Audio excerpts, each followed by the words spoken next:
tahun amat panjang. Ini bukan perjumpaan kali pertama dengan komunitas. Ini adalah perjumpaan yang tak terhitung. Sudah berapa kali kita mengadakan forum seperti ini. Kita bersama-sama menjaga Jakarta tenang, tentram, teduh. Dan itulah yang kemarin kita sama-sama ikhtiarkan. Kita semua menyadari bahwa membangun persatuan seperti tema di sini, merajut keberagaman, bagaimana ini menjadi sebuah tenun yang indah, memerlukan kerja kolektif, kerja bersama, dan menjangkau semua. Saya secara khusus ingin menyampaikan rasa terima kasih dan apresiasi kepada komunitas Tionghoa di Jakarta khususnya yang selama kami bertugas telah amat membantu mewujudkan suasana ini. Kita adalah bangsa yang amat beragam. Kita adalah bangsa yang memiliki unsur yang begitu banyak. Tapi juga kita adalah bangsa yang bersatu. Sebuah bangsa yang bisa mengelola perbedaan menjadi sebuah kebersamaan. Ini tidak dijalankan secara otomatis. Ini dijalankan lewat usaha. Saya pernah berikan analogi Bapak sekalian. Ketika kita mengusahakan ada suasana aman, tenang, teduh, prosesnya itu tidak terlihat. Tapi kalau kita menghentikan keonaran, menghentikan ketegangan, proses penghentiannya itu terlihat. Analoginya petugas pemadam kebakaran. Petugas pemadam kebakaran itu Pak keliling memastikan bahwa saluran listrik itu benar, saluran gas itu benar untuk mencegah kebakaran. Tapi ketika tidak terjadi kebakaran, tidak ada yang bilang kepada petugas pemadam kebakaran bahwa Anda berjasa mencegah kebakaran. Tapi kalau terjadi kebakaran, dia datang memadamkan api, semua akan bilang this is the hero. Apa artinya? Ketika kita mengerjakan sebuah ikhtiar membangun keteduhan, sering tidak terlihat. Tapi yang kita rasakan adalah suasana tenang, teduh, damai.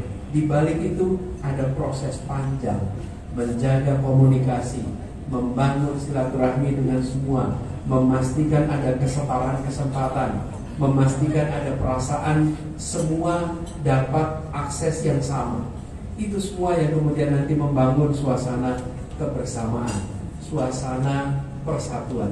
Dan itu yang kita bersyukur bahwa makanya tadi saya sampaikan terima kasih kepada komunitas karena bersama-sama kita bangun suasana di Jakarta yang aman dan teduh. Jakarta ini efek tularnya besar. Bila Jakarta tegang, Indonesia tegang. Bila Jakarta tenang, Indonesia tenang. Dan ini kita harus jaga terus ke depan. Karena itu kami sekalian sekarang menjalani sebuah tugas yang baru, tugas yang cukup besar. Dan saya tadi terlewat belum menyampaikan, saya mohon maaf datangnya terlambat karena pada malam hari ini ada tambahan acara yang tak terencana sebelumnya ketika kegiatan direncanakan, yaitu koalisi perubahan yang terdiri dari 3 partai, Partai Nasdem, Partai PKS dan PKB. Pada malam hari ini PKS secara resmi mendeklarasikan capres dan calon presiden. Jadi sepanjang acara saya lihat jamnya terus juga. Mudah-mudahan nggak telat terlalu juga ke acara komit, dan bersyukur bisa sampai di sini bersama-sama dengan Bapak Ibu sekalian. Jadi Bapak Ibu sekalian saya hormati, Indonesia kita yang sangat kaya ini, itu harus dijaga perasaan kebersamaannya. Karena itulah kenapa nama koalisinya juga Koalisi Perubahan untuk Persatuan. Karena kita ingin perubahan-perubahan yang kita lakukan, semoga bila nanti diberikan kesempatan, adalah perubahan yang membuat kita lebih kuat persatuannya. Kita sebuah bangsa yang sebarannya amat luas, baik itu sebaran secara geografis, sebaran secara suku bangsa, yang itu membuat tantangan untuk menjaga persatuan menjadi besar. Tapi kita punya bekal yang luar biasa. Satu adalah bahasa. Hari ini kita bisa ngobrol dengan siapa saja tanpa harus pakai penerjemah. Ini adalah sebuah rahmah yang kadang-kadang kita take it for granted, bahwa segala macam suku bangsa punya bahasa beda-beda, tapi ketika kita berkumpul, kita menggunakan bahasa persatuan yang sama. Itu tidak ditemukan di tempat lain. Bahasa yang memberikan perasaan kesetaraan itu memperkuat itu. Dan yang tidak kalah penting menurut sekalian, menjaga persatuan ini harus dengan memberikan kesetaraan kesempatan.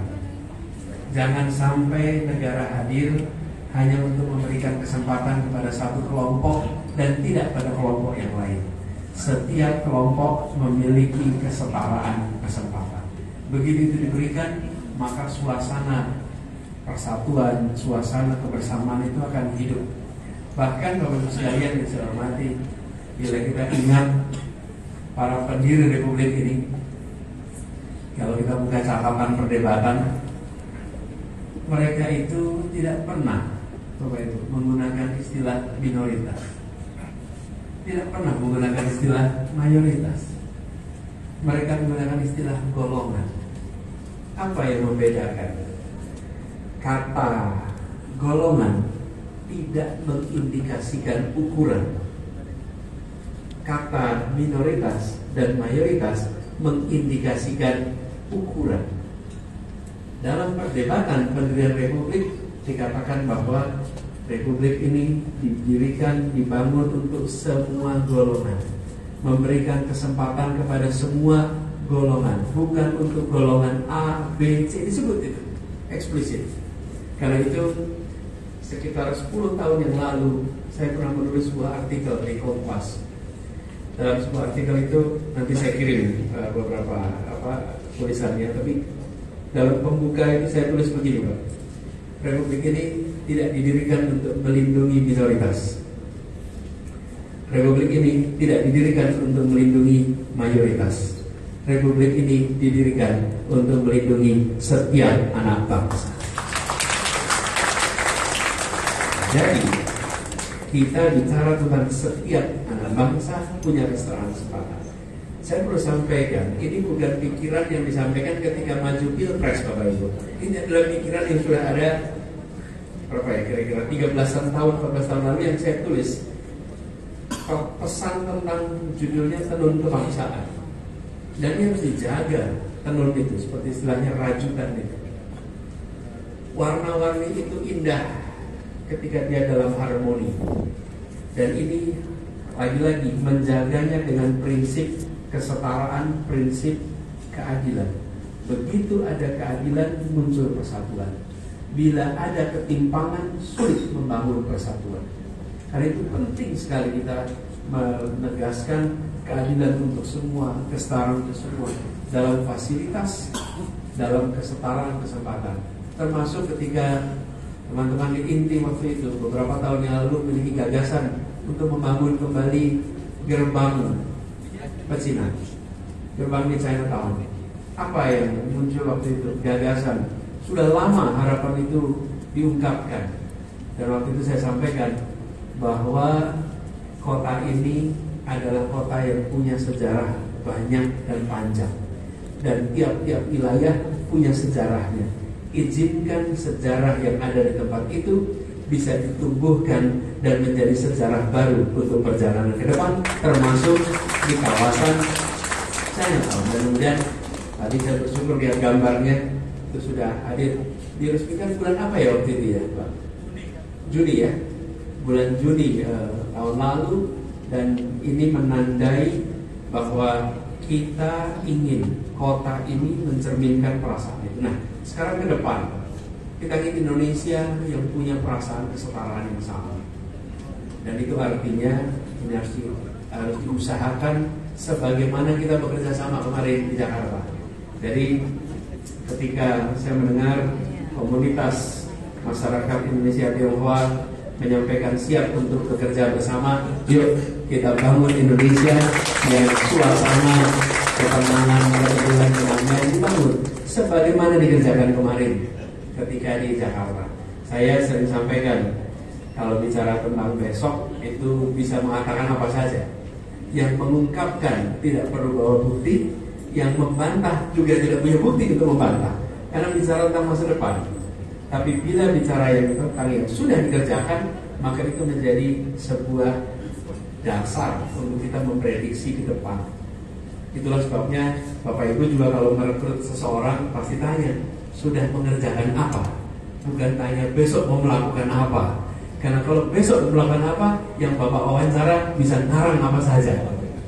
Dan sebagai wawancara, Bapak tidak bisa bantah karangan itu, karena itu tentang masa depan.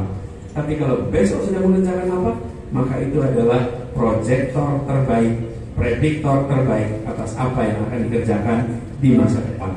Dan itu yang sekarang kami tawarkan kepada masyarakat Indonesia. Kami menyampaikan, inilah apa yang pernah dikerjakan, inilah cara mengerjakannya, inilah faktanya, dan mari kita sama-sama berharap bahwa ini bisa kita kerjakan sama-sama di level nasional. Hal terakhir sekalian yang saya ingin sampaikan terkait dengan konsep keindonesiaan.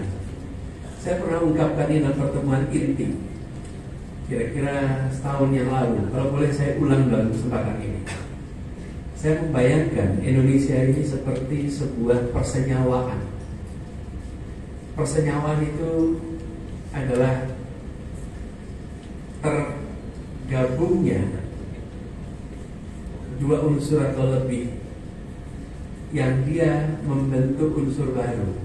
Kalau percampuran tidak membentuk unsur baru, tapi kalau persenyawaan dia membentuk unsur baru. Air itu adalah persenyawaan. Apa persenyawaannya? Hidrogen dengan oksigen. Kita menyebutnya H2O. Hidrogen dan oksigen. Air itu bukan hidrogen, dan air itu bukan oksigen. Tapi dalam air ada hidrogen, dalam air ada oksigen. Perhatikan bangsa Indonesia. Bangsa Indonesia ini dibentuk dari unsur-unsur yang ada. Unsur-unsur bercampur, bersenyawa, menghasilkan entitas baru bernama Indonesia. Dalam Indonesia ada Batak, iya. Ada Sunda, iya. Ada Minahasa, iya. Ada Timor, iya. Tapi Indonesia bukan Batak, Indonesia bukan Sunda, Indonesia bukan Timor, Indonesia bukan Manado. Indonesia adalah entitas baru yang muncul dari persenyawaan itu. Karena itu penting bagi kita untuk hari ini menjaga persenyawaannya. Seringkali kita tanpa sadar bicara air tapi yang ditonjolkan oksigennya, bicara air tapi yang ditonjolkan hidrogennya. Padahal dia sudah tidak lagi menjadi hidrogen saja, dia tidak menjadi oksigen saja, dia sudah menjadi unsur baru. Kalau makanan sebagai analogi, barangkali yang tepat itu contohnya kolak. Kenapa contohnya kolak? Karena kalau saya sebut nasi goreng itu unsurnya bukan hanya nasi. Seakan itu hanya nasi yang digoreng. Di situ ada apa saja? Telur, ada santan, ada apa lagi? Ada ayam, ada apa lagi? Yang biasa masak itu kan asin, kecap. Tapi yang disebut hanya satu unsur, Pak. Yang disebut hanya apa? Nasi. Yang lain tidak disebut, Pak. Oke? Coba lontong sayur, yang disebutnya apa coba? Cuma lontongnya dan sayur. Unsur-unsur lain tidak disebut. Tapi kalau saya sebut kolak, Bapak Ibu, maka di dalamnya itu ada unsur macam-macam. Indonesia kita adalah sebuah bangsa yang tidak menyebut salah satu, tapi menyebut satu kata untuk seluruh unsur pembentuk yang ada di dalam. Jadi harus kita jaga sama-sama ini. Jangan sampai nanti kita menonjolkan salah satu. Kenapa? Karena kita sudah bersatu menjadi sebuah entitas baru. Dan entitas baru ini hasil persenyawaan. Tugas negara menjaga ini. Tugas masyarakat adalah membantu untuk hubungan antar masyarakat itu terjaga dengan baik. Terus sekalian, saya optimis di Indonesia pribadi-pribadi yang ingin menjaga perasaan persatuan itu makin hari makin banyak. Yang ingin terus merawat makin hari makin banyak. Dan kekuatan untuk bisa menjaga ini makin hari makin kuat. Saya bersyukur komik menjadi bagian dari itu. Dan mari kita komit sama-sama untuk Indonesia yang bersatu dan berkembang. Itu barangkali yang bisa saya sampaikan pada malam hari ini. Terima kasih. Kurang lebih mohon dimaafkan. Saya kembalikan kepada Pak Kadri. Terima kasih.